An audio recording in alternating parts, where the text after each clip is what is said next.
Hello बच्चों, मैं पूजा चौधरी आज की कक्षा में आप सबका स्वागत करती हूँ। बच्चों, हम कक्षा 10 के सामाजिक विज्ञान विषय के अंतर्गत राजनीति विज्ञान को पढ़ रहे हैं, जिसमें कि हम हमारा दूसरा अध्याय आज प्रारंभ करेंगे, जिसका नाम है संघवाद या फेडरलिज्म। और आज हम इसके प्रथम भाग को प्रारंभ करने जा रहे हैं, जिसका नाम है संघवाद एक परिचय।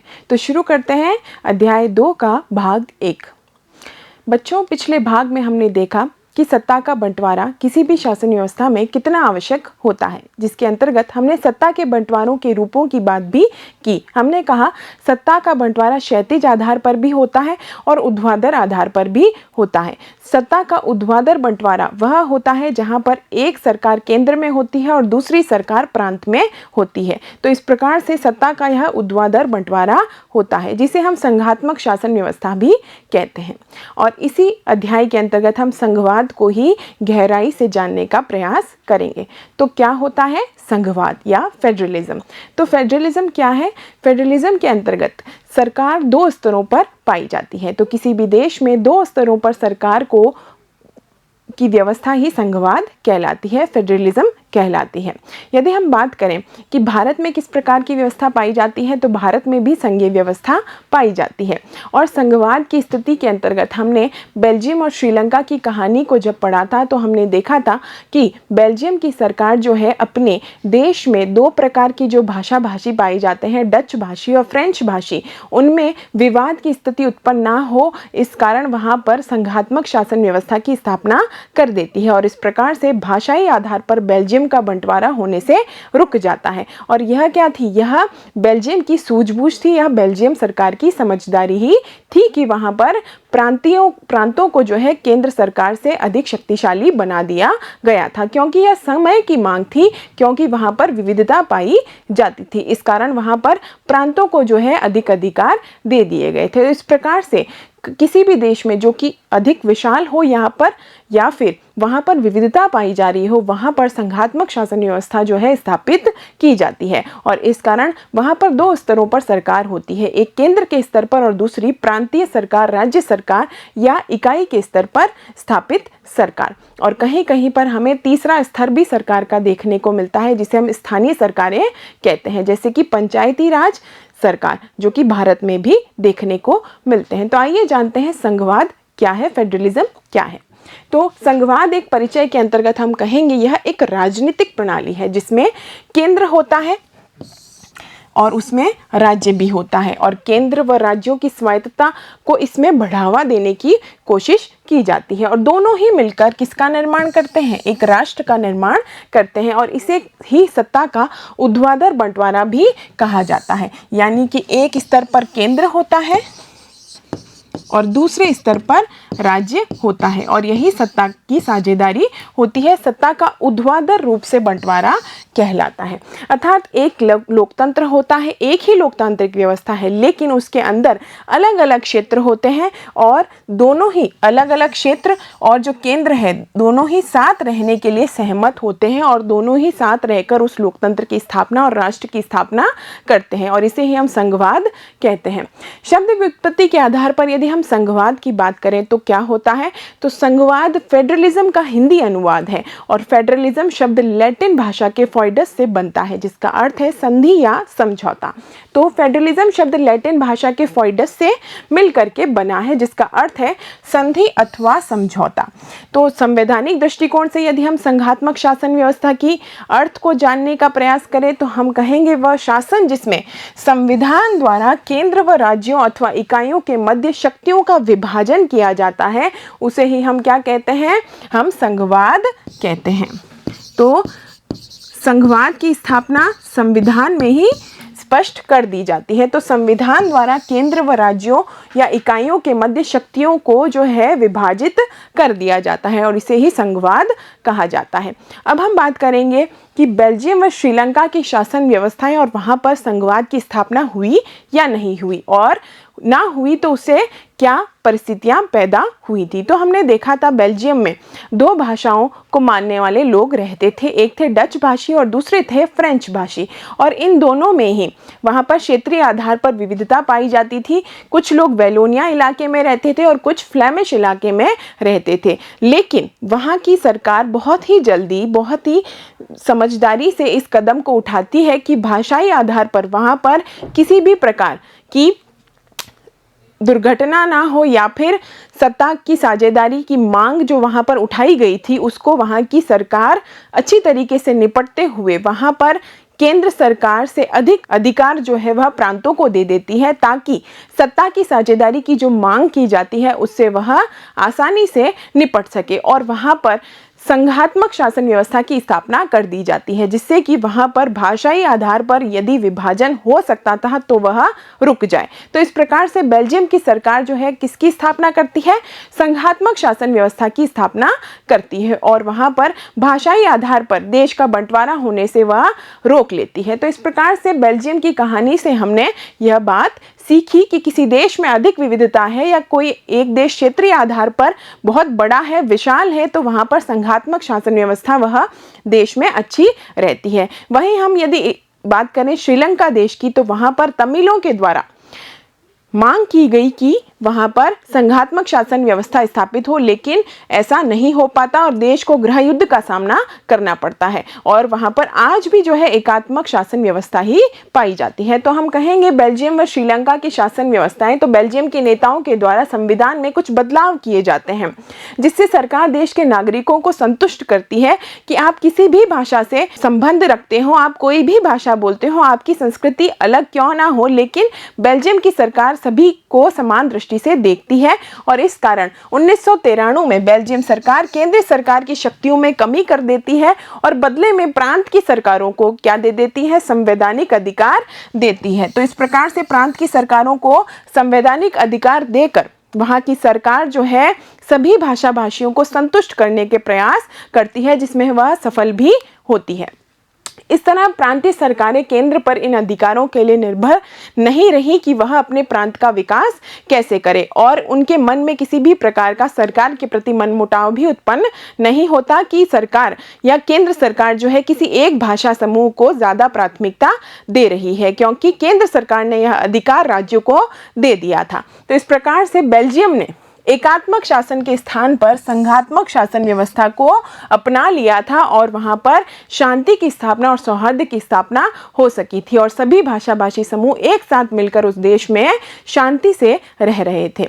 लेकिन यदि हम बात करें श्रीलंका की कहानी की, तो श्रीलंका की शासन व्यवस्था में हम कहते हैं कि इसके विपरीत एकात्मक शासन व्यवस्था थी, जिसमें केंद्रीय सरकार के पास ही सारे अधिकार रहते हैं और जब श्रीलंका के जो अल्पसंख्यक थे जो कि तमिल थे, यानी सिंहली वहाँ के बहुसंख्यक थे और अल्पसंख्यक कौन थे, तमिल थे, उन्होंने मांग की कि वहाँ पर संघीय शासन होना चाहिए, जिससे कि सरकार जो है किसी भी प्रकार का भेदभाव किसी भी जातीय समूह के लिए नहीं कर सके। लेकिन वह मांग नहीं मानी जाती और वहाँ पर एकात्मक शासन व्यवस्था ही आज भी पाई जा रही है। तो इस प्रकार से संघात्मक शासन व्यवस्था के द्वारा जो है किसी भी देश में शांति की स्थापना की जा सकती है यदि वहां पर विविधताएं अधिक पाई जाती हैं।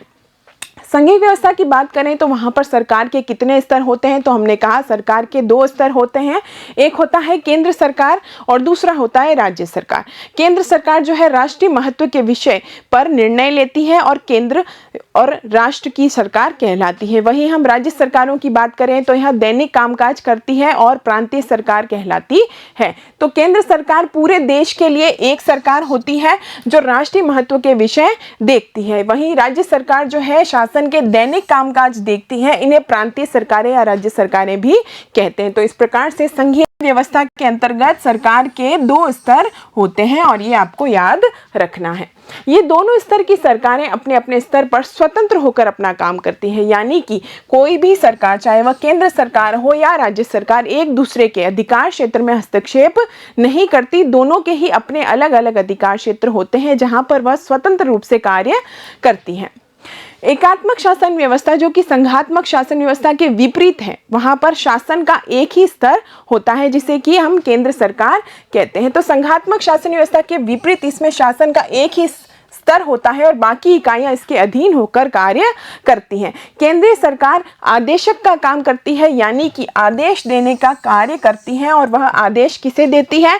तो एकात्मक शासन व्यवस्था में केंद्र सरकार आदेश देती है राज्यों को यानी प्रांतों को और स्थानीय स्तर की सरकारों को। तो इस प्रकार से एकात्मक शासन व्यवस्था में शासन का एक ही स्तर देखने को मिलता है। इस कारण वह कौन होती है? शासन का एक ही स्तर पर जो सरकार होती है वह आदेशक होती है और उसके आदेशों को प्रांत को भी मानने पड़ते हैं और स्थानीय सरकार को भी मानने पड़ते हैं। तो इस कारण जो है एकात्मक शासन व्यवस्था में सारे जो अधिकार हैं वह एक ही स्तर पर एक ही सरकार को दे दिए जाते हैं। इस कारण वह आदेशक होती है, आदेश देने के कार्य करती है और वह आदेश सभी को देश में मान्य होते हैं। परंतु यदि हम संघीय व्यवस्था की बात करें तो संघीय व्यवस्था में केंद्रीय सरकार राज्य सरकार को आदेश नहीं दे सकती, यानी यहाँ पर केंद्र आदेशक नहीं होती बल्कि राज्य सरकारों के पास भी अपनी शक्तियां होती हैं। तो इस प्रकार से केंद्र और राज्य सरकारों के अपने अपने अधिकार क्षेत्र होते हैं, अपनी अपनी शक्तियां होती हैं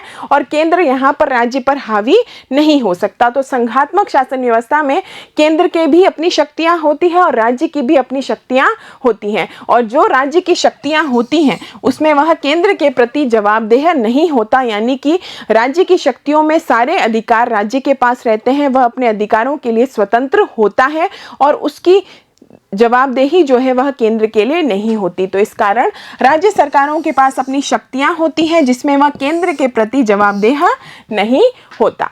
अब हम देखते हैं संघीय सरकार की कुछ प्रमुख विशेषताएं। तो जिसमें हम पहला कहेंगे कि सरकार के 2 स्तर होते हैं। तो पहला है 2 स्तरों पर सरकार होती है जब हम संघीय सरकार की बात करते हैं, जैसे कि भारत में भी होता है। यहाँ पर सरकार 2 या अधिक स्तरों वाली होती है। दूसरी विशेषता है दोनों सरकारों का अपना अधिकार क्षेत्र होता है। अलग अलग स्तर की सरकारें एक ही नागरिक समूह पर शासन करती है, लेकिन दोनों सरकारों का यदि अपना अधिकार क्षेत्र होता है तो वह अपने अधिकार क्षेत्र में अपनी कानून भी बनाती हैं और अपने कर भी वसूलती हैं और अपना प्रशासन भी संभालती हैं। तो इस प्रकार से दोनों जो सरकारें हैं वह अपने अधिकार क्षेत्र में कानून निर्माण भी करती हैं, कर को भी वसूलती हैं और अपने क्षेत्र में प्रशासन को भी देखती हैं और संभालती हैं। अगली विशेषता हम देखते हैं संघात्मक सरकार की विशेषता के अंतर्गत तीसरी विशेषता, संविधान में अधिकार क्षेत्रों का वर्णन होता है। तो जिस किसी देश में संघात्मक संघीय शासन व्यवस्था होती है वहां पर संविधान में स्पष्ट रूप से बता दिया गया होता है कि कौन कौन से अधिकार जो है केंद्र के पास में रहेंगे और कौन से जो अधिकार हैं वह राज्यों के पास में रहेंगे। तो इस प्रकार से विभिन्न स्तरों की सरकारों के अधिकार क्षेत्र संविधान में ही स्पष्ट कर दिए जाते हैं। इसलिए संविधान सरकार के हर स्तर के अस्तित्व और प्राधिकार की गारंटी और सुरक्षा देता है, यानी कि कोई भी स्तर जो है अपने अधिकारों का अति प्रयोग ना करे, इसके लिए संविधान जो है इस चीज की गारंटी लेता है कि वह अपने अस्तित्व यानी राज्य के अस्तित्व की सुरक्षा भी संविधान के द्वारा की जाती है और केंद्र के स्तर की अस्तित्व की सुरक्षा भी किसके द्वारा की जाती है? संविधान के द्वारा कर दी जाती है। तो इस प्रकार से संविधान सरकार के हर स्तर के अस्तित्व और प्राधिकार की गारंटी और सुरक्षा देता है। अगला बिंदु है संघात्मक शासन व्यवस्था में विशेषताओं के अंतर्गत चौथा बिंदु, संविधान में परिवर्तन की प्रक्रिया क्या रहती है? तो संघात्मक शासन के अंतर्गत संविधान में हर एक अधिकार क्षेत्र की स्पष्ट व्याख्या होती है और यदि संविधान में परिवर्तन करना है तो उसके लिए केंद्र को भी सहमत होना होता है और राज्यों की सहमति भी आवश्यक होती है। तो इस प्रकार से संविधान में परिवर्तन की प्रक्रिया बहुत ही जटिल होती है। तो संविधान के यदि मौलिक ढांचे में परिवर्तन करना है, संविधान के मौलिक प्रावधान या आधारभूत ढांचे में परिवर्तन करना है तो किसी एक स्तर की सरकार यह परिवर्तन नहीं कर सकती, बल्कि उसे यानी कि उस देश की दोनों स्तर की सरकारों की सहमति उसके लिए आवश्यक होगी। यानी संविधान के आधारभूत ढांचे में परिवर्तन के लिए देश के दोनों स्तरों की सरकारों को सहमत होना होगा, तभी संविधान के आधारभूत ढांचे में परिवर्तन किया जा सकता है। इसके अलावा न्यायपालिका को संविधान की व्याख्या का अधिकार दिया गया है, यानी कि यदि टकराव की स्थिति आ जाती है कि केंद्र और राज्यों के बीच में टकराव की स्थिति आ जाती है, तो उस स्थान पर न्यायपालिका जो है वह संविधान की व्याख्या करता है, जिसमें कि हमारे यहाँ पर सर्वोच्च न्यायालय जो है निर्णायक की भूमिका निभाता है। तो न्यायपालिका को संविधान की व्याख्या का अधिकार है। अदालतों को संविधान और विभिन्न स्तर की सरकारों के अधिकारों की व्याख्या करने का अधिकार है। विभिन्न स्तर की सरकारों के बीच अधिकारों के विवाद की स्थिति में सर्वोच्च न्यायालय निर्णायक की भूमिका निभाता है। वित्तीय स्वायत्तता की यदि हम बात करें तो यहाँ पर भी ध्यान दिया गया है कि केंद्र सरकार को भी कुछ अधिकार दिए गए हैं और राज्यों को भी वित्तीय स्वायत्तता दी गई है। तो वित्तीय स्वायत्तता निश्चित करने के लिए विभिन्न स्तर की सरकारों के लिए राजस्व के अलग अलग स्रोत पहले से ही निर्धारित किए गए हैं, ताकि वित्तीय स्वायत्तता के प्रश्न पर भी कोई विवाद उत्पन्न ना हो। इसके अलावा यदि हम बात करें तो आदर्श संघीय व्यवस्था के दो पक्ष होते हैं। तो एक आदर्श संघीय व्यवस्था के कौन से दो पक्ष होते हैं? तो एक आपसी भरोसा, यानी केंद्र व राज्य के बीच में आपसी भरोसा, और दोनों ही साथ रहने पर सहमत भी होते हैं। तो संघीय व्यवस्था के गठन और कामकाज के लिए यह दोनों ही महत्वपूर्ण होते हैं, ताकि संघीय व्यवस्था आसानी से कार्य करती रहे।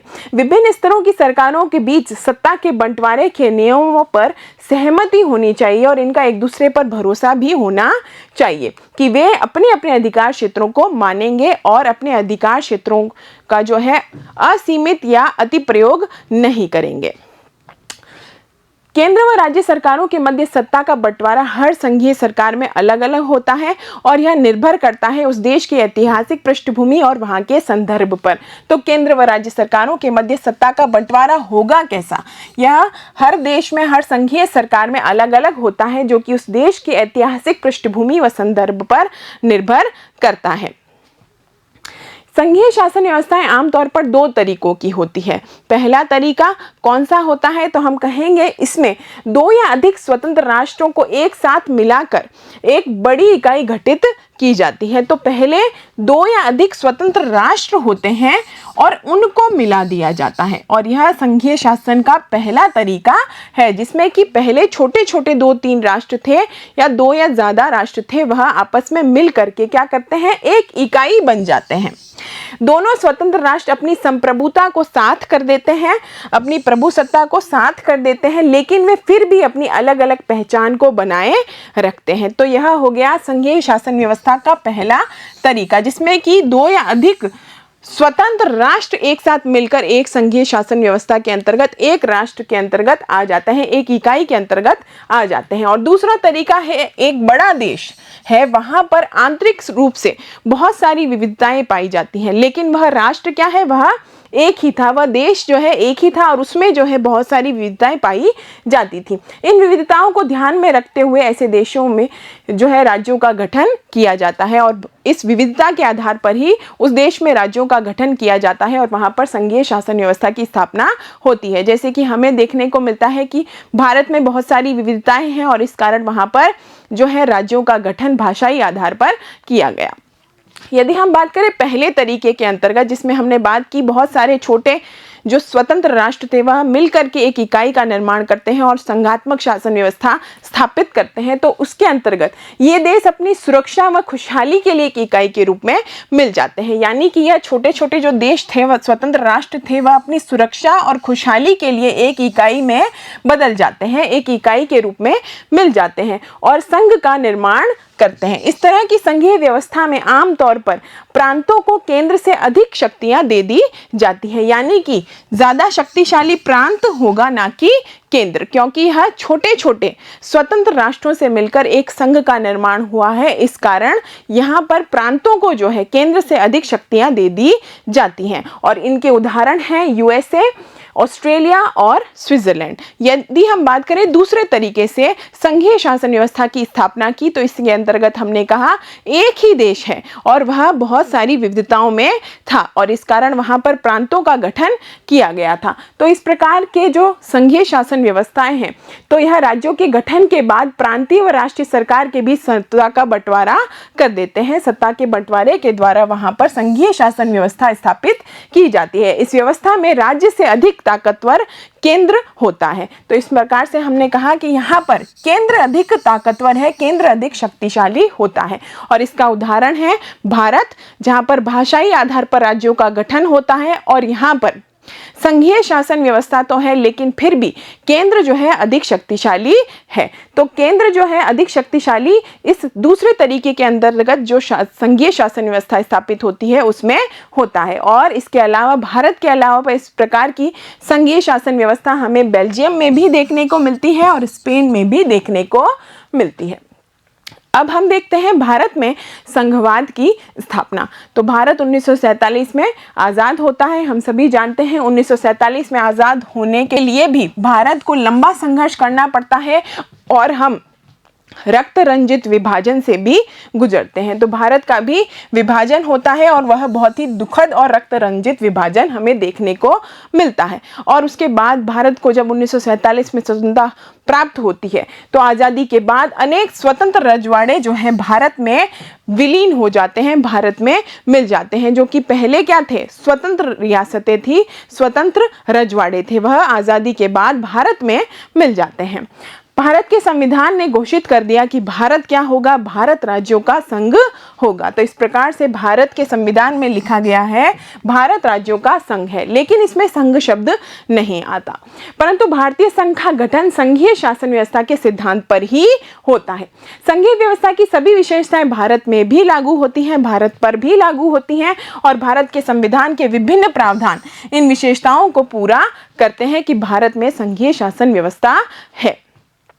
तो भारत का संविधान भी दो स्तरीय शासन व्यवस्था का प्रावधान करता है, एक केंद्र के स्तर पर और दूसरे प्रांत या राज्य के स्तर पर सरकार। तो इस प्रकार से भारत का संविधान दो स्तरीय शासन व्यवस्था का प्रावधान करता है, एक संघ सरकार जिसे हम केंद्र सरकार कहते हैं और दूसरी राज्य सरकार जिसे हम प्रांतीय सरकार भी कहते हैं। तो हमारे संविधान में ही स्पष्ट है कि भारत में संघीय शासन व्यवस्था होगी और सरकार का गठन दो स्तरों पर होगा। सरकार का तीसरा स्तर भी हमारे भारत में ला दिया जाता है और वह उसे भी हम संवैधानिक दर्जा दे देते हैं। तो इस प्रकार से संघ सरकार को पूरे भारतीय संघ का प्रतिनिधित्व करना था, लेकिन बाद में हम देखते हैं कि पंचायतों और नगर पालिकाओं के रूप में संघीय शासन का एक तीसरा स्तर भी भारत में लाया जाता है। संघीय शासन व्यवस्था की तरह भारत में इन तीनों स्तरों केंद्र, राज्य, स्थानीय सरकार के अपने अलग अलग अधिकार क्षेत्र है, यानी कि केंद्र का अपना अधिकार क्षेत्र है, राज्य का अपना अधिकार क्षेत्र है और स्थानीय स्तर पर भी सरकारें होती हैं, उनका भी अपना अधिकार क्षेत्र होता है। संविधान में विधायी अधिकारों का केंद्र व राज्य में बंटवारा भी किया गया है। तो हमारे संविधान में स्पष्ट रूप से व्याख्या की गई है कि कौन से मामलों पर केंद्र सरकार कानून बनाएगी, कौन से मुद्दे जो है वह राज्य सरकार उन पर कानून बना सकती है। तो इस प्रकार से हमारे संविधान में ही विधायी अधिकारों या कानून बनाने के अधिकारों का केंद्र और राज्य में बराबर बंटवारा किया गया है। जो महत्वपूर्ण मुद्दे हैं वह केंद्र के पास रखे गए हैं, जो राज्य के स्तर पर महत्वपूर्ण मुद्दे हैं वह प्रांतों की सरकार को उन पर कानून बनाने का अधिकार दिया गया है। और इस आधार पर ही भारत में सूचियां बनाई गई हैं। भारत में 3 सूचियों का निर्माण भी हमारे संविधान में किया गया है। तो संविधान में स्पष्ट रूप से विधायी अधिकारों को केंद्र व राज्य सरकारों के बीच 3 सूचियों के माध्यम से बांटा गया है। और यह 3 सूचियां कौन कौन सी है, तो आपको यह ध्यान रखना है 3 सूचियां जो हमारे संविधान में विधायी अधिकारों को बांटती है वह कौन कौन सी है। तो हम कहेंगे संघ सूची, राज्य सूची और समवर्ती सूची। और इस आधार पर विधायी अधिकारों को इन 3 सूचियों में बांट करके केंद्र व राज्य के जो भी विषय हैं उनको संविधान में ही स्पष्ट कर दिया गया है। तो हम कहेंगे विधायी अधिकारों की 3 सूचियां हैं, संघ सूची, राज्य सूची और समवर्ती सूची। तो आइए देखते हैं संघ सूची क्या है। इसमें वर्णित विषयों पर कानून बनाने का अधिकार केंद्र को होता है, यानी संघ सूची में जो भी विषय दिए गए हैं उन पर कानून का निर्माण कौन करेगा, उन पर कानून का निर्माण केंद्र सरकार करेगी। और यदि हम बात करें राज्य सूची की, तो राज्य सूची के विषय पर कानून बनाने का अधिकार जो है राज्य सरकारों को दिया गया है। तो इन विषयों पर राज्य सरकार ही कानून बना सकती है। और यदि हम बात करें समवर्ती सूची की, तो ऐसे भी कुछ विषय हैं जिन पर कानून बनाने का अधिकार केंद्र व राज्य दोनों को दिया गया है। लेकिन यदि टकराव उत्पन्न हो जाता है तो इसमें जो है केंद्र को जो है कानून, जो केंद्र का कानून होगा वह अधिक मान्य होगा, केंद्र का कानून है उसे ही प्राथमिकता दी जाएगी। तो यहाँ पर हम देखते हैं कि वह संघ सरकार में भी हमारी केंद्र जो है अधिक शक्तिशाली हो जाता है। तो यदि हम संघ सूची की बात करें तो पूरे देश के लिए इन मामलों में एक ही तरह की नीतियों की ज़रूरत होती है और इसलिए इन विषयों को संघ सूची में डाला जाता है और यह सबसे महत्वपूर्ण विषय भी होते हैं। जैसे कि हम बात कर सकते हैं रक्षा के मामले, विदेशी मामले, इसके अलावा हम बैंकिंग के मामले, संचार और मुद्रा के मामलों की बात भी कर सकते हैं। तो यह सभी संघ सूची के अंतर्गत आते हैं, जिस पर कि कौन कानून बनाएगा, जिस पर कि केंद्र सरकार कानून बनाती है। अब हम यदि बात करें राज्य सूची की तो इन विषयों पर राज्य सरकारें कानून बना सकती हैं और इस सूची में प्रांतीय व स्थानीय महत्व के विषय या मामले आते हैं, जैसे कि पुलिस का विषय, व्यापार, वाणिज्य, सिंचाई आदि, जिस पर कि राज्य सरकारें कानून बनाती है। इसके अलावा समवर्ती सूची में हमने बात की दोनों ही सरकारें कानून बना सकती हैं, लेकिन यदि विवाद हो जाता है तो केंद्र का जो कानून है, केंद्र की बात को ही ज़्यादा महत्व दिया जाता है। इस सूची में विषय कौन कौन से आते हैं तो शिक्षा का विषय, वन, मजदूर, संघ, विवाह, गोद लेना आदि विषय इसके अंतर्गत आते हैं। यदि हम बात करें अवशिष्ट शक्तियों की तो यह क्या है, तो अवशिष्ट शक्तियां कुछ ऐसे विषय हैं जो संविधान बनाने के समय नहीं थे, यह विषय बाद में आए थे। जैसे कि हम कंप्यूटर सॉफ्टवेयर की बात कर सकते हैं, तो इन्हें बाकी बचे विषय के अंतर्गत रखा जाता है या इन्हें हम अवशिष्ट शक्तियां भी कह सकते हैं। तो यह क्या है, ऐसे विषय हैं जो संविधान बनने के बाद आए थे, जैसे कि कंप्यूटर सॉफ्टवेयर। तो ऐसे विषय अवशिष्ट शक्तियों के अंतर्गत आ जाते हैं। ये विषय केंद्र सरकार के अधिकार क्षेत्र में चले जाते हैं। तो इस प्रकार से यहाँ पर भी हम देख रहे हैं कि केंद्र को अधिक अधिकार दिए गए हैं, केंद्र अधिक शक्तिशाली हो जाता है। अब हम देखते हैं केंद्र शासित प्रदेश क्या होते हैं।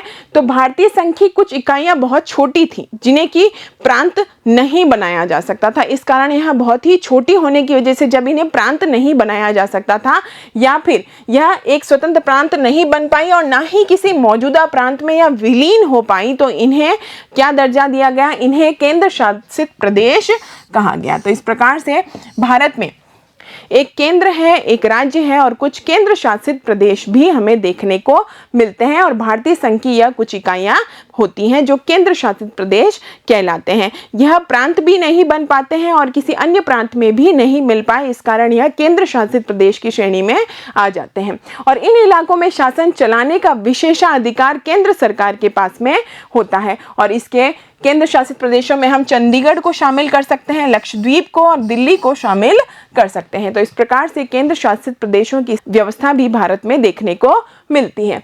अब हम देखते हैं संघवाद संविधान का बुनियादी ढांचा है, तो क्या इसमें परिवर्तन किया जा सकता है, तो हम कहेंगे संघवाद जो है संविधान के बुनियादी ढांचे के अंतर्गत आता है।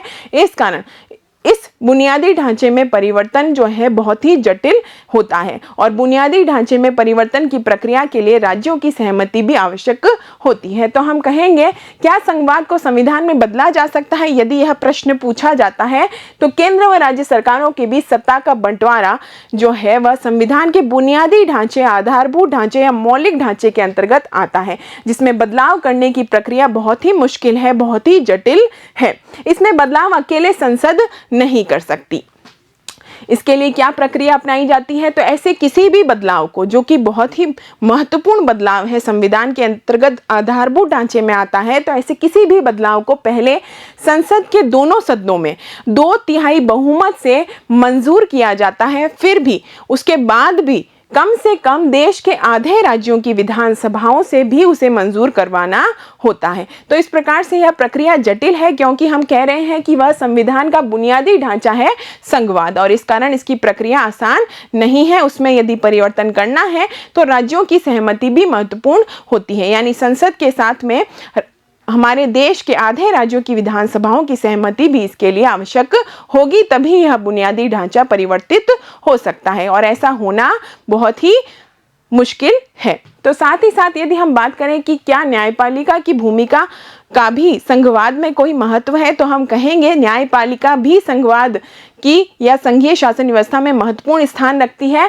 संवैधानिक प्रावधानों और कानूनों को लागू करने की देखरेख में न्यायपालिका महत्वपूर्ण भूमिका निभाती है। शक्तियों का बंटवारा संघीय शासन व्यवस्था में केंद्र के बीच में और राज्य के बीच में किया जाता है और यह स्पष्ट रूप से हमारे संविधान में ही वर्णित है। लेकिन कई बार ऐसी स्थिति आ जाती है कि यह शक्तियों का बंटवारा जो है उनमें भी जो अस्पष्टता उत्पन्न हो जाती है समय के साथ में, उस स्थान पर किसका महत्व आता है, उस स्थान पर न्यायपालिका की भूमिका की बात की जाती है। और न्यायपालिका जो है वह कोई विवाद उत्पन्न होने की स्थिति में वह निर्णायक की भूमिका कार्य करती है। तो कोई भी विवाद यदि शक्तियों के बंटवारे के बीच में उत्पन्न होता है तो उस पर फैसला उच्च न्यायालय व सर्वोच्च न्यायालय में होता है।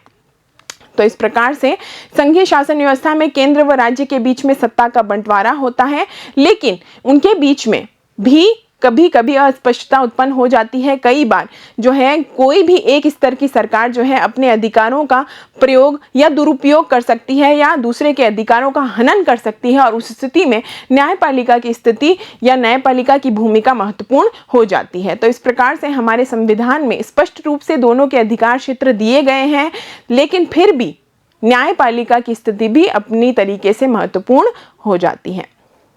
तो इस प्रकार से अध्याय 2 के भाग 1 में हमने जाना संघवाद का अर्थ, परिभाषा, संघवाद की विशेषताएं और साथ ही साथ हमने देखा कि संघवाद और एकात्मक शासन व्यवस्था में अंतर भी होता है और संघात्मक शासन व्यवस्था किन देशों के लिए महत्वपूर्ण हो जाती है। और साथ ही साथ हमने देखा कि भारत में संघवाद की स्थापना की कौन कौन सी दशाएं थी और हमने देखा भारत में संविधान में 3 सूचियां भी बताई गई हैं और अधिकार क्षेत्रों का स्पष्ट वर्णन भी किया गया है। हमने देखा कि संघवाद में यदि परिवर्तन करना है तो यह हमारा आधारभूत ढांचा है और इसमें परिवर्तन की प्रक्रिया बहुत ही जटिल है और राज्यों को भी अपने अधिकार दिए गए हैं। और साथ ही साथ हमने देखा कि संघवाद के अंतर्गत न्यायपालिका भी एक महत्वपूर्ण भूमिका निभाती है। मिलते हैं इस अध्याय के अगले भाग में। धन्यवाद।